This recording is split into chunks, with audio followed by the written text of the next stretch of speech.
Momento, 1h42 em Israel. A gente traz agora informações atualizadas sobre o conflito entre Israel e Irã.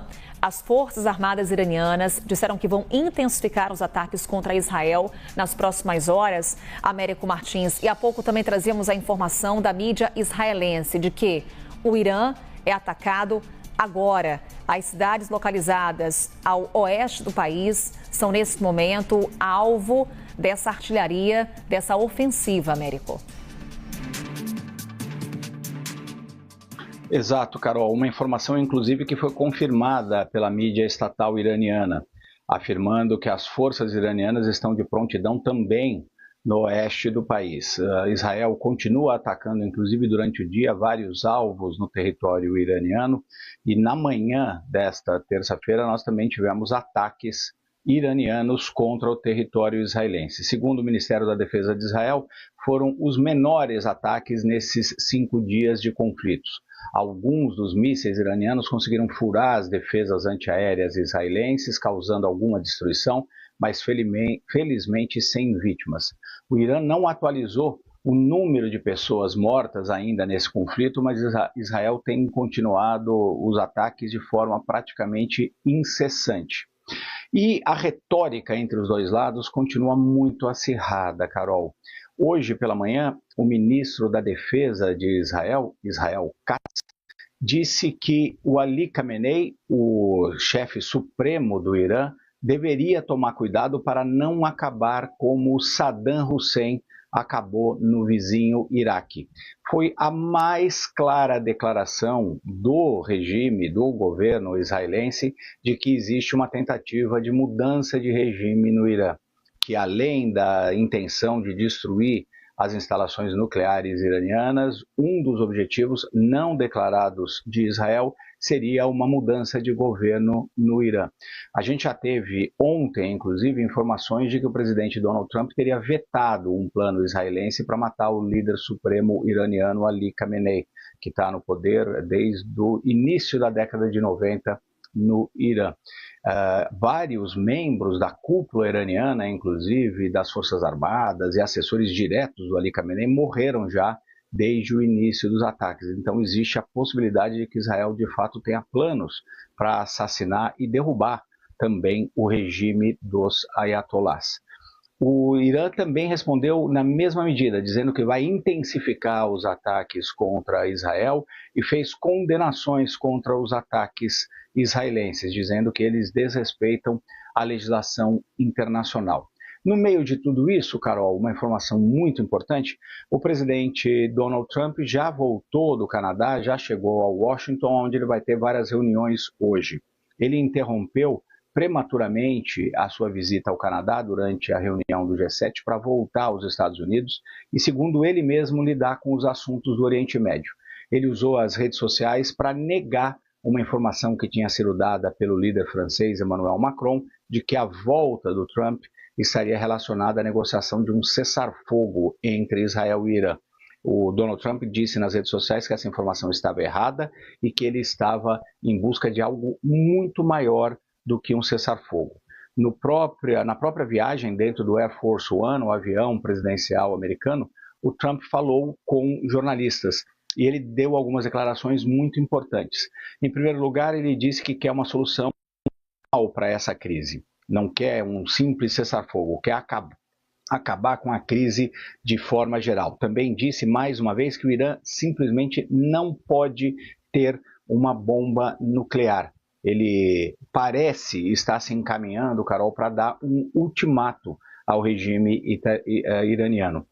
Um ultimato que viria eventualmente do vice-presidente J.D. Vance ou do enviado especial dos Estados Unidos para o Oriente Médio, Steve Witkoff, 2 pessoas de confiança do Trump. Nessa mesma viagem do Canadá para os Estados Unidos, o Trump disse que poderia mandar um dos dois ou ambos para negociar com os iranianos. E os termos dessa negociação está ficando mais claro agora, pelo menos essa é a minha análise, Carol, vai ser uma negociação, não necessariamente uma negociação, mas uma intimidação, um ultimato aos iranianos. Ou vocês abandonam o plano nuclear, ou o próprio governo americano pode se envolver no conflito. Porque para destruir de fato as instalações nucleares iranianas é necessário um tipo de arma que só os Estados Unidos têm, que o Irã não tem. Então, aparentemente, tudo se encaminha aí para uma pressão maior do próprio governo americano sobre o regime dos ayatollahs para tentar resolver esse conflito. Lembrando ainda que ontem o Donald Trump também avisou a população de Teherã a abandonar a capital do seu país, o que não é um aviso que normalmente um país que não está envolvido no conflito dê para uma das partes. Enquanto Américo Martins traz análise para a gente, as imagens que acompanhávamos eram imagens do presidente dos Estados Unidos no interior do Air Force One. É naquele momento em que ele conversa com jornalistas, com repórteres e diz que está buscando um fim real para o conflito com Israel e o Irã, argumentando que é melhor do que um cessar-fogo, mas também sugerindo que desistir completamente de negociar é uma possibilidade. Declaração feita pelo presidente dos Estados Unidos a bordo do Air Force One após deixar a cúpula do G7. Os líderes das maiores economias do mundo continuam reunidos no Canadá, agora já sem a presença de Donald Trump. Inclusive hoje, daqui a pouquinho, vamos falar com o Américo Martins. Teremos uma declaração, um discurso do presidente Lula. Brasil é um dos países convidados. Américo trazendo para a gente também muitas atualizações com relação a esse conflito entre Irã e Israel. Américo, diante dessas recentes declarações de Donald Trump, de Benjamin Netanyahu, de autoridades iranianas, estão claros os objetivos de Israel nesse conflito? Israel ontem deixou claro pela primeira vez, o primeiro-ministro Benjamin Netanyahu, o que seriam os objetivos imediatos de Israel. Em primeiro lugar, interromper ou destruir completamente o programa nuclear iraniano. Além disso, ele deixou claro que um outro objetivo é destruir o máximo de posições militares iranianas, até para impedir que o Irã lance mísseis contra o território israelense. Foi a primeira vez desde o início desse conflito que o primeiro-ministro foi claro com relação aos objetivos imediatos de Israel.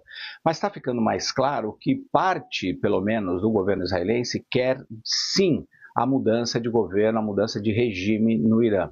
Essa declaração de hoje, que eu destaquei agora há pouco, do ministro das Relações Exteriores, ministro da Defesa, perdão, de Israel, o Israel Katz, foi muito clara. Ele fez uma ameaça direta ao líder supremo do Irã, Ali Khamenei, dizendo que ele precisa se lembrar do que aconteceu com o Saddam Hussein, que foi derrubado, o regime do Saddam Hussein, vizinho do Irã, lá no Iraque, foi derrubado por uma intervenção militar americana e depois ele acabou sendo morto. Então foi uma ameaça direta contra o principal líder iraniano, indicando que muita gente dentro do governo israelense quer sim a mudança de governo no Irã. Um objetivo que justifica, do ponto de vista israelense, esses ataques contra o Irã, é a intenção do Irã de construir uma bomba atômica. Mas muita gente em Israel quer sim um outro tipo de regime no Irã. Agora, isso é muito difícil de ser feito sem uma invasão militar.